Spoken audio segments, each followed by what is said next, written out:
Okay, balik po tayo. Before everything else, balikan natin itong nangyayari ngayon sa mga protesta. Opo. Na sinasabi ng COMELEC, hindi, kami na lang ang bibilang niyan uli. Kanya nga nagpo-protesta kasi baka mali yung bilang mo eh. Bakit ikaw ngayon ang bibilang uli? Lalabas lang yan, you will affirm your mistaken count, if at all. Opo.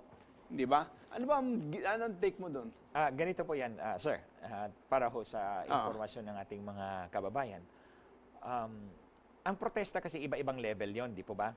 Like in the case of the President and the Vice President, dito tayo sa Presidential Electoral Tribunal. Ito yung Supreme Court natin. Saan hindi pa kasama dyan ang Senado? Hindi po, kasi yung sa Senador naman, iba yon. Ang tawag ko doon, Senate Electoral Tribunal. Iba. Okay. So ibang level yon. It's made up of 3 justices of the Supreme Court and 6 members of the Senate. Okay. Kung congressman naman, doon ka sa House of Representatives Electoral Tribunal.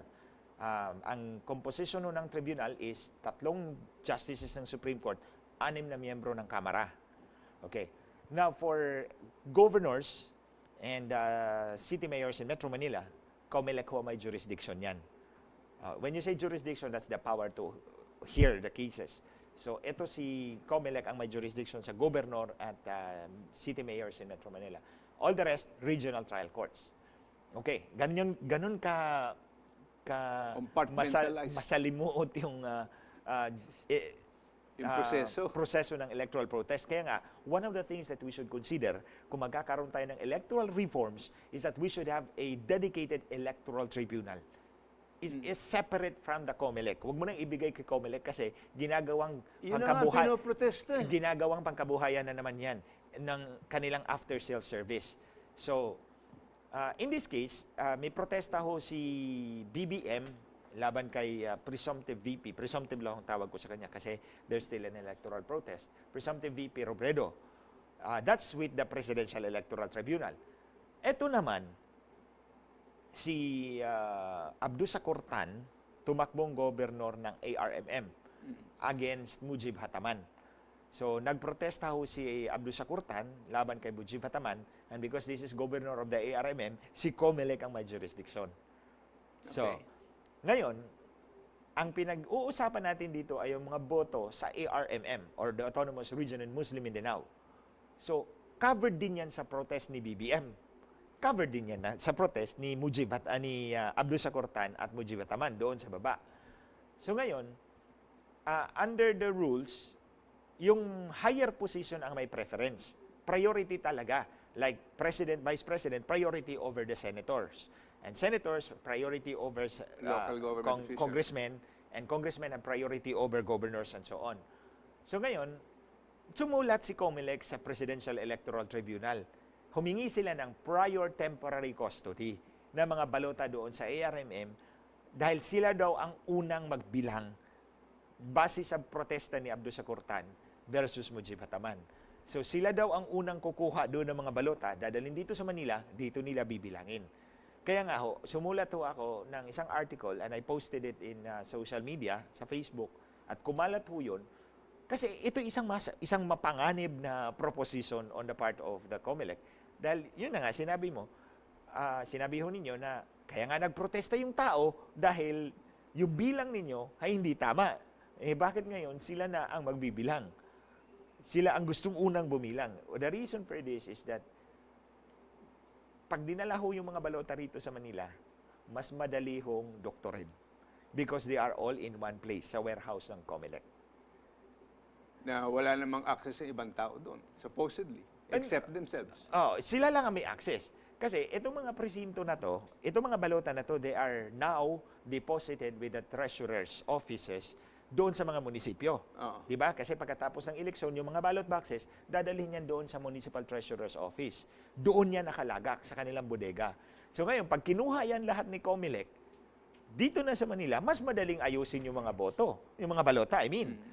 Kaysa kung gagawin mo yan doon sa mga presinto, patingi-tingi, malaki ang chance na ma-discover ka. The issue boils down to this, Tony Glenn. Wala nang credibility ng COMELEC eh. How can you trust them with even such simple activities? Ang sasabihin kasi nila, we have jurisdiction under the Constitution and the law. Yun ang Except isasagot that nila. these ARMM votes are a subject of protest not just at the local level, but also in the And the national Vice level. President's Yes. level. Yes. So the Presidential Electoral Tribunal is well within its authority to Yes. say, no, kami Yes, muna opo. rito. Yes, opo. The Presidential Electoral Tribunal has the power to say no. The question is, will it say no? I hope it will say no. Kasi, Oo.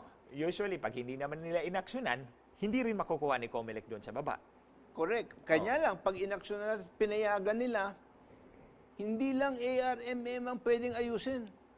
Yeah, but Pati yung president, yung vote sa vice presidential, Yes. pwede rin ayusin. Yes, pwedeng ayusin kasi nga magkapareho yung yung mga partido ng mga contesting parties eh. So, actually, pag pumayag ang PET, they still have to contend with the SET. Kasi meron din yang kasama din yan ata, if I'm not mistaken, kung kasama yan sa protesta ni Tolentino versus Dilima, you will also have to secure permission from the SET or the Senate Electoral Tribunal because President, Vice President has precedence over the senators and the senators has precedence over governors. So kung pumayag si PET, pwede Kailangan kumuha rin sila ng consent. kumuha din sila ng consent sa SET. Kasi kung humarang si SET, hindi pa rin nila makukuha yon. Wow. Question is, haharang ba itong dalawang ito? I hope so. I just hope so. Kasi mahirap talaga kung dadalhin mo yung mga balota rito at ibibigay mo kay COMELEC ang custody. Kahit pa prior temporary custody lang yan, they can do magic. And as a matter of fact, noong 2013 elections, may pinakita ho kaming picture, yung mga balotang peke, yung mga peking balota, I just forgot to bring it. I would have wanted to show it to the public. Yung mga balotang peke, dinala sa bahay at doon inayos. We have the picture of the house and then we have the comparison of the official ballots in their boxes and the bogus or fake ballots in their cartolina or Manila paper. They were packed in Manila paper. So, that will prove na meron ngang dayaan meron ngang pagmamanipula ng mga balota after the elections in cases of protests. You want to say it nicely, it's still cheating. That is still cheating over again. Kasi di ba, they cheated already in the elections, they're cheating again in the protest. In other words, yung proseso ng pagpoprotesta, pag hinayaan sa sole control ng COMELEC, is that should only be allowed if the COMELEC had a reputation for being Yes. honest, Tama ho kayo. and true and accurate. But with what has happened in all these elections and all the cheating going on during the manual system and now all the cheating going on in the automated system, wala na eh. Kaya nga ho, sir, if we go really into electoral reforms, Oo. it is best to separate. Tanggalin mo yung quasi-judicial function ng COMELEC, the power to hear election protest cases, put it in a separate electoral tribunal. Kasi pag sila ang nagpapatakbo ng eleksyon at sila rin ang magdi-decide sa protesta, they can very well get away with cheating. Pero pag binigay mo yung protesta to another body, mahirap yon kasi dalawang grupo na yan eh. So if you cheat in the elections, pagdating dun sa protesta, mahuhuli ka. Now, the best thing, of course, even if you put it in a separate group or tribunal, that the process be open and transparent Yes. in the recount. Yes, tama ho. In the process, actually, the process of the recount, gagawa yan sila ng revision committees. Isang representative ng tribunal, isang representative ng protestant, at isang representative ng protestee. So, they will examine it there, ballot per ballot. Yun ang dapat nangyayari. And the discretion is not left with the COMELEC. Yes, I agree with you. 100%. Hindi dapat ibigay sa COMELEC yan unless they have already improved on their credibility. Which is malabo. From 0999-307-0404, magandang gabi po. Ano po ang inyong reaksyon sa maaaring kahinatnan ng impeachment ni VP Leni kung sakaling matuloy? Hihirangin po ba si Senator Marcos bilang VP? o kukuha mula sa Senado o Kongreso? Kung hindi, paano na po ang electoral protest ni Marcos? I think the answer to that is, if there is, in the protest, let's say Marcos is upheld, automatically proclaimed just Vice President. Yes, actually. Hindi ka hahanap sa Senado o sa No, Kongreso. ganito ho, sir. The provision of the Constitution says na kapag na-impeach yung si Robredo, ang presumptive VP, si Robredo, pag na-impeach ho siya, the President will select from a member of the Senate or the Congress, the lower house, the House of Representatives, to be the Vice President. Because this is actually a vacancy occurring within the term. Okay. Iba-iba, may iba-iba kasing rules yan eh. A vacancy occurring prior to the assumption of the term, during the term. So ito during the term, kung na-impeach yung Vice President, the President will choose from a member of the Senate or the House of Representatives to be the Vice President. Pero ho, dahil may pending protest ho, si BBM, si Mr. Marcos, si former Senator Marcos, siya yung protestant, di po ba?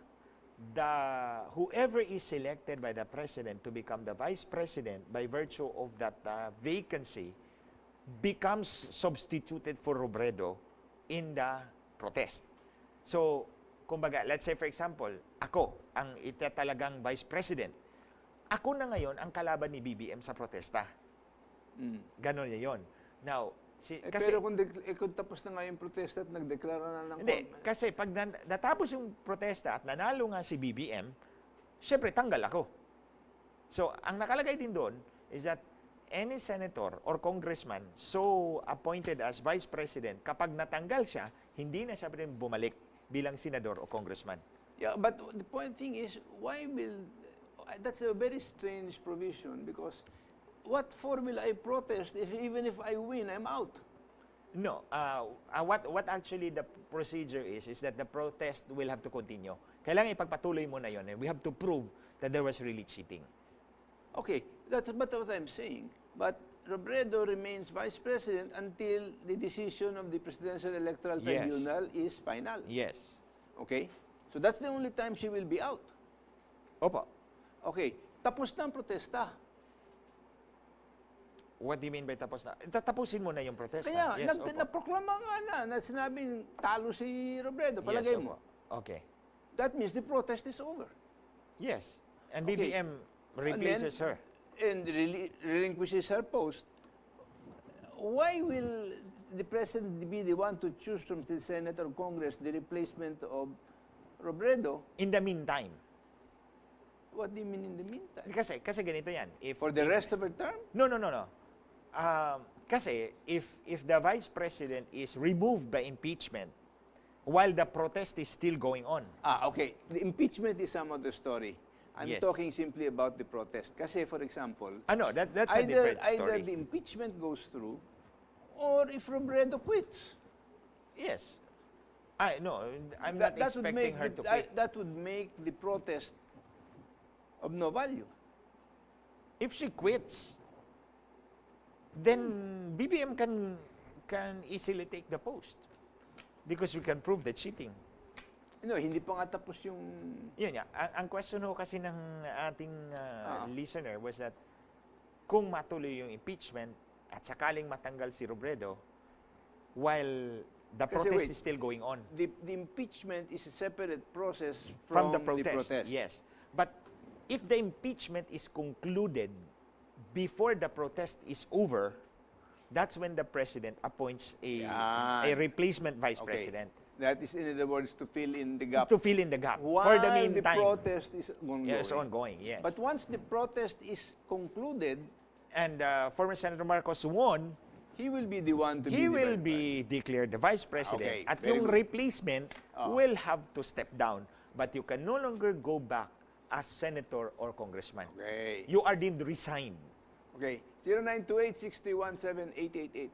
What will happen to Bongbong Marcos? Hindi ko po masagot sa inyo. Hindi natin malaman. Marami pang laro dito. Talaga palang nadaya siya. Well, there seems to be indication, pero I cannot say Actually, with certainty. for me, sir, these are not merely indications. There's actually a series of, it's all over the place.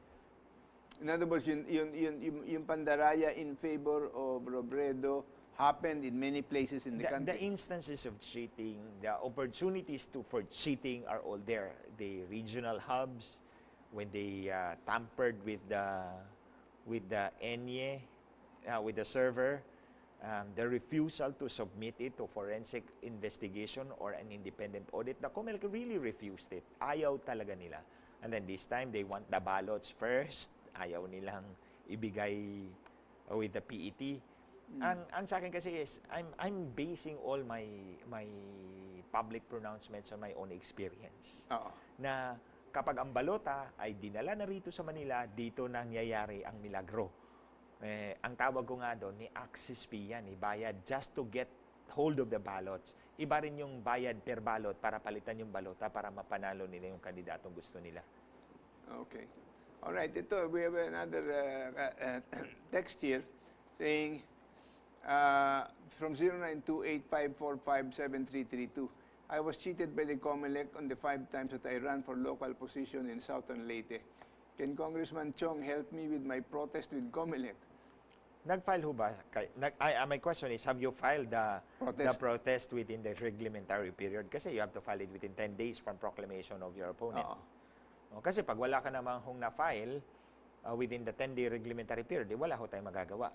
If a protest is filed within the 10-day reglementary procedure, in this case, hindi kasi niya sinabi kung anong posisyon ang tinakbuhan niya. Sinabi. So most likely sa RTC yan, kasi local. Ang question kung natanong ko dito, 5 beses na siyang tumakbo, palagay mo nagprotesta siya ng una, nagprotesta ng pangalawa, pangatlo, pangapat, lima. Hindi pa natatapos yung kaso sa una. Paano yan?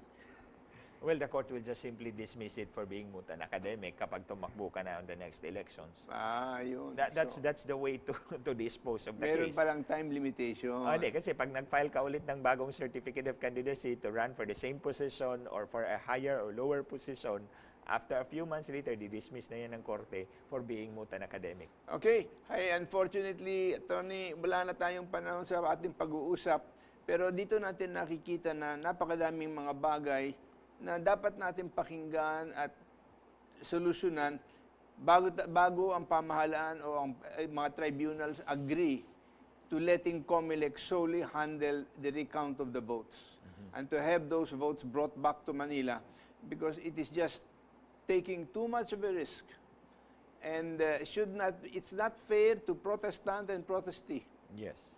And dapat talaga ang mangyayari dyan, kasi malamang ang mangyayari dyan, highest bidder na naman eh. In this case, I think it's not about the highest bidder. They would want to protect the integrity of the results they have given. All right, so we're out of time now, and they've been signaling me. And what we will say is that let's close and let's pray. This is a situation that needs the intervention of the good Lord.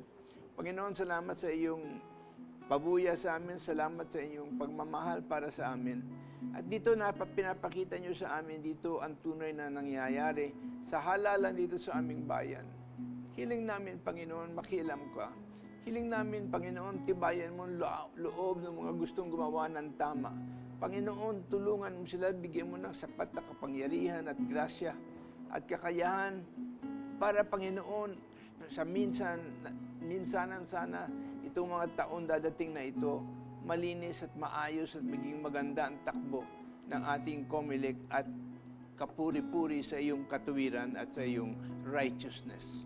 Salamat, Panginoon, sapagkat ang malaya at tamang eleksyon at mabuting eleksyon ay napakahalaga para sa demokrasya dito sa aming bayan.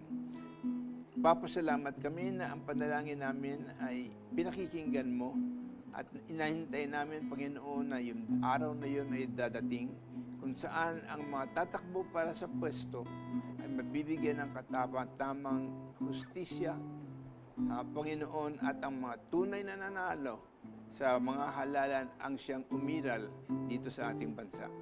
Salamat po. I ask blessings also on Atty. Chong and for all those who are watching our program tonight.